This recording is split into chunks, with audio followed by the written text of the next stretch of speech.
រៀនលេខទាំងអស់គ្នាលេខ1 លេខ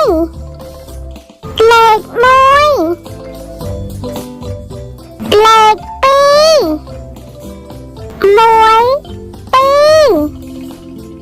លេខ3លេខ4 លេខ5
លេខថ្មីៗជាបន្តទៀតសូមប្រិយមិត្តជួយចុច Subscribe ម្នាក់មួយផងសូមអរគុណ